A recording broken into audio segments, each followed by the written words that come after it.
देखो, जहाँ से भगवानों ने निर्माण किया है वहाँ पर ऐसी विशेष वर्णनाएं विद्यमान रहती है। परम औदारिक शरीर, तभी सौधर्मेंद्र उनके निर्माण के बाद अपनी कांकड़ी रत्न से चरणों को उत्कीर्ण करता है। उत्कीर्ण करना ही बता रहा है कि भगवान के निर्माण के बाद ये भूमि इतनी पावन हो गई कि यहाँ जो भी आकर नमस्कार करेगा उसकी जिंदगी भी उतनी ही पावन होती। इससे निर्माण क्षेत्रों का वर्णन शास्त्रों में आया। हम लोगों के प्रतिक्रमण में भी निर्माण क्षेत्र की बात आती है। निर्माण क्षेत्रों को हम लोग साक्षी बनाते हैं। जितने भी निर्माण क्षेत्र होते हैं तीर्थंकरों के, उनके नाम लेकर प्रतिक्रमण में हम लोग साक्षी बनाते हैं और निर्माण भक्तियां हम लोग करते हैं। जब मुनि महाराज लोग भी निर्माण भक्ति और निर्माण क्षेत्र को साक्षी बनाते हैं तो आप गृहस्थों के लिए तो बहुत मांगलिक होते हैं और निर्माण क्षेत्रों पर जाने का मौका मिले जरूर। और उन निर्माण क्षेत्र पर जाना जिस निर्माण क्षेत्र पर संकट आ रहा है तो तुम निर्माण लाडू भी चढ़ाओगे और नेमिनाथ भगवान के संकट मोचक हनुमान भी कहलाओगे।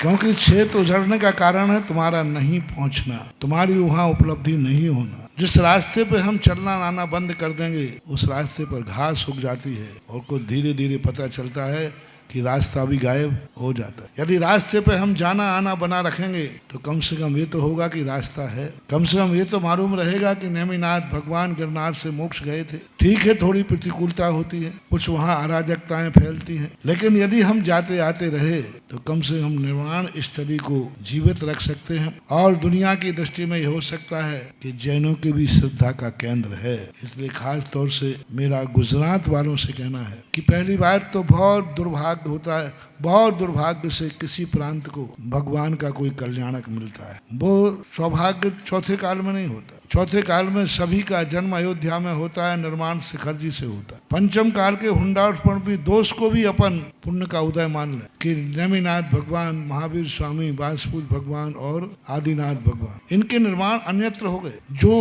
असंख्यात 24 निकल जाने के बाद भी गुजरात को कभी भी भगवान का निर्माण स्थली मिलने वाली नहीं थी। गुजरात तो रहा होगा, गुजरात भूमि रही होगी, आर्यखंड रहा होगा, असंख्यात 24 कह रहा हूँ, असंख्यात 24 व्यतीत हो गई तो भी गुजरात को कभी किसी तीर्थंकर की निर्माण स्थली नहीं मिली। इस हुंडाव सर्पण के कारण से सौभाग्य मिला है कि गुजरात में एक तीर्थंकर की निर्माण स्थली है। और अब ये ध्यान रखना, आगे असंख्यात 24 काल तक गुजरात वालों को तीर्थंकर की निर्माण स्थली नहीं मिलेगी। बस असंख्यात के बाद मिली है और अब नेमिनाथ भगवान के बाद असंख्यात कल्पकाल व्यतीत होंगे। एक कल्पकाल 10 कोड़ा कोड़ी सागर वर्ष का है। ऐसे असंख्यात कोड़ा कोड़ी सागर व्यतीत होंगे, तब तक भी गुजरात वालों को किसी निर्माण स्थली नहीं मिलेगी। इसलिए अभाग्य मानो, असंख्यातों वर्षों के बाद आपको निर्माण स्थिति मिली तो गुजरात का तो हर व्यक्ति को दिवाली से भी ज्यादा, महावीर स्वामी की दिवाली से भी ज्यादा गुजरात वालों को नेमिनाथ का मोक्ष कल्याणक मनाना चाहिए और पावापुरी से भी ज्यादा गुजरात वालों को दिवाली गिरनार क्षेत्र पर मनाना चाहिए। प्रतिकूलताएं होती हैं, मानता हूँ, लेकिन उन प्रतिकूलताओं में ही अपने आप की सुरक्षा करना ये सच्ची श्रद्धा और समर्पण माना जाता है। इसलिए खास तौर से गुजरात वालों को विशेष निर्देशित है कि तुम्हें तो नियम ही बना लेना है। गुजरात की दिवाली, सारे जगत की दिवाली कार्तिकवदी अमावस्या है, तो गुजरात की दिवाली श्रावण सुदी मुकुट सप्तमी पढ़ दी ना, मोक्ष कल्याणक न पारसनाथ भगवान का श्रावण शुक्ला सप्तमी, श्रावण शुक्ला सप्तमी ही गुजरात के जैनियों की दिवाली होना चाहिए।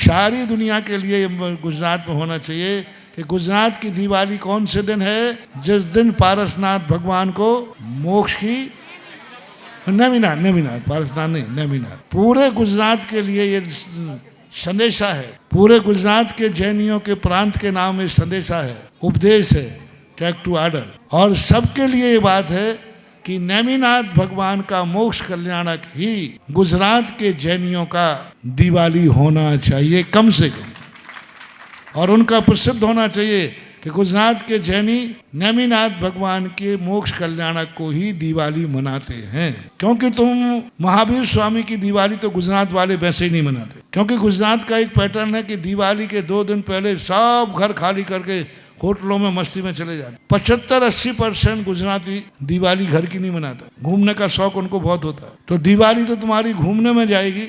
अच्छा है नेमिनाथ के मोक्ष कल्याणक को दिवाली मना लो, तो कम से कम तुम्हारा गिरनार पर्वत पर जाके मनाए, और वो है श्रावण शुक्ला सप्तमी।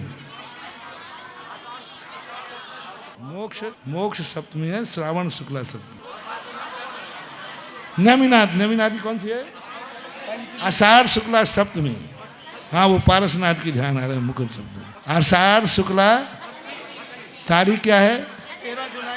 13 जुलाई को। तारीख में आप बोल रहे ना, नेमिनाथ भगवान याद रखो। नेमिनाथ भगवान को जिस दिन मोक्ष हुआ है, गुजरात के जैनियों को वह दिवाली के रूप में गिरनार पर्वत के पहाड़ पर मनाना है। यही तुम्हारे लिए सबसे बड़ा समर्पण और ये दिखाने का है कि देखो हजारों संख्यातों साल में हमें एक तीर्थंकर का मोक्ष कल्याणक मिला है। तो उस तिथि को वो तारीख के अनुसार 13 जुलाई, तिथि के अनुसार आषाढ़ शुक्ला छठमी है, छठ है मनाना।